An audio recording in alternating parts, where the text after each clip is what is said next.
Her father did not allow her to marry her love, but 50 years later, an incredible incident happened.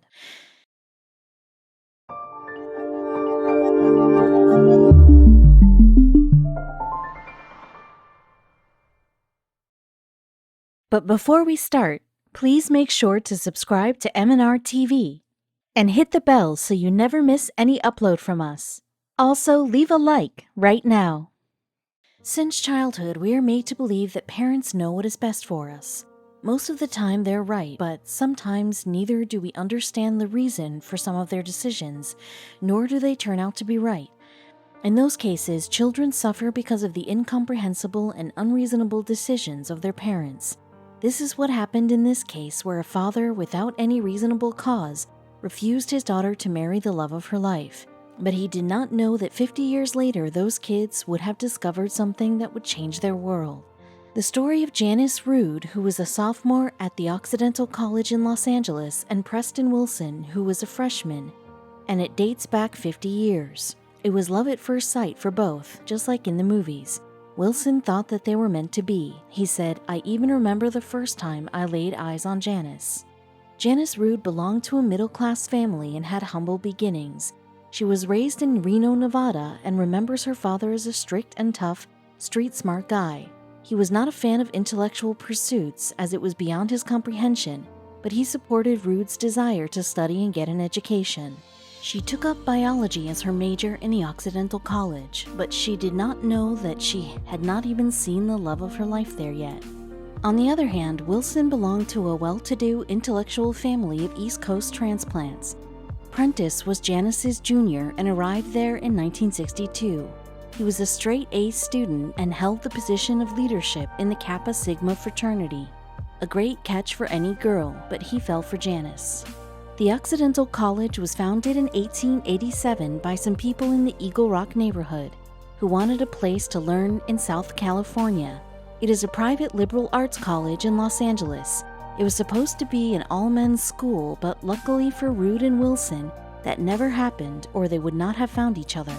This is how they first met. Janice worked the morning shift in serving breakfast at the school's cafeteria, as she came from modest means. A lot of athletes went for a run and jogging in the morning, who stopped by at the cafeteria. One day at 6 a.m., Wilson was the first in line. After that day, he was the first in line every day. Wilson said, "I just wanted to see her and have our little morning exchange." For Janice, too, it was a fairy tale moment when Wilson first came through those doors. She started feeling butterflies in her stomach, and her heart was in her throat the moment she laid eyes on Wilson. Little did she know that her father would be the villain in this love story. How often do people find love in school cafeterias? Not very, but for Janice and Prentice, time came to a halt when they gazed into each other's eyes. This is what Wilson said later. "I actually didn't think I had a chance with her," he added. "She was a year ahead of me and just so beautiful." Wilson was a shy man. He could not even bring himself to say hi to Janice, let alone ask her her name directly. It took him 25 days, but he finally found out her name. For Janice, it wasn't as difficult to get information about Wilson. After all, she had publicly heard the name when Kappa Sigma quit in order to allow a black student, Gene Crisby, to pledge. Now both of them had each other's basic information. And every day he showed up at the cafeteria, they both exchanged their love in the form of a smile. Their morning meets had become a routine, but on one occasion Wilson did not turn up at his usual time to the cafeteria. Right before the classes were supposed to dissolve for Thanksgiving break, the college organized a dinner. This was not the place the two lovebirds usually met, but Janice was hoping and expecting to find Prentice there. Their conversations had started happening by now, and Janice was looking forward to spending time with him. When he did not show up, she upped her crazy levels a notch and did this. Janice found out that Wilson had left to be with his parents on Thanksgiving and was probably at his home by then. She asked around for Wilson's address, and one of his fraternity brothers obliged her. Next thing we know, she drove down 150 miles to Santa Maria and gave a knock at his door, which proved to be a key to his locked heart. After the mentioned incident, Janice was introduced to Wilson's family, whose mother took an instant liking to her. She returned to the college after that, and when Prentice came back after holidays, they seldom left each other's company. They strolled in the campus arm in arm and were never seen without each other. Soon after that, they announced their engagement. It was probably a mistake because what happened next proved to be both embarrassing and heartbreaking for the two of them. Nevertheless, the news of their engagement got published in the local newspaper, and the announcement ended in these words: "No date has been set for the wedding." The story sounds too smooth, right? Well, here comes the disruption. After the engagement was announced, Janice's father rejected Prentice. Reason? No one was able to figure it out, even after 50 years later. He ordered Janice to end her relationship with Wilson right away, and he threatened her with shocking consequences if she did not. Janice's heart was shattered because her father gave her an ultimatum that if she does not stop seeing Prentice, he will stop paying for her education. She had to make a tough decision. She had managed to acquire an education with a lot of difficulties, as her father did not believe in intellectual learning. Why Janice's dad disapproved of Wilson has not yet been discovered, but there have been guesses as to what the reason could have been. Some believe that it was because Wilson's family was Jewish and Janice was a Christian. The reason could also be that since Janice's father was a businessman, he could not find a match with Prentice's intellectual family. Unable to convince her father to revert his decision, Janice appealed to her mother. Desperate to help out her daughter, Janice's mother registered for a second mortgage for her house so that she could support her daughter's education without taking any help from her father for monetary contributions. However, this scheme did not transpire. Janice feared that if she dropped her education, Prentice would lose respect for her. Prentice tried to reassure Janice that he would not leave her even if she stopped her education in between. His mother gave them the idea to even elope together, but with the loyalty towards her studies and under the pressure of her father, Janice could not agree to it. January was the month of decision. Wilson tried everything in his power to keep Janice, but she decided to return the engagement ring. Prentice said, "We tried to figure things out, but I guess we weren't smart enough. We had to. We didn't want to, but we had to." It was heartbreaking for the both of them, but they both went their separate ways after college. What would happen 50 years later, they didn't have a clue. After graduation, Janice could not even live her dream of becoming a biologist.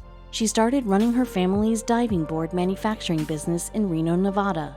Given her brilliant mind, it is no surprise that she was successful in her job. She was even inducted as an honorary member of the United States of America Diving Association's Hall of Fame for the work that she did in the industry. Prentice was shattered after their breakup, but he realized that Janice would not be coming back to him anytime soon, and he had to move on. He was a smart chap, and after Occidental College, he went on to take admission in Harvard Law School.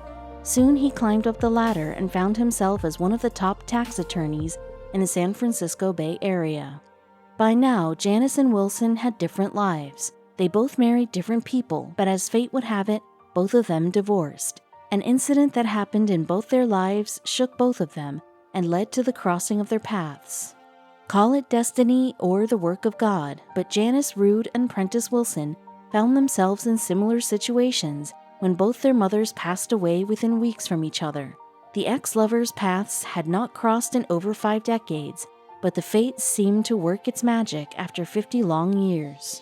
When they started going through their mother's old belongings, both stumbled upon a piece of paper which brought memories flooding back. Their mothers knew all along that they were meant to be with each other.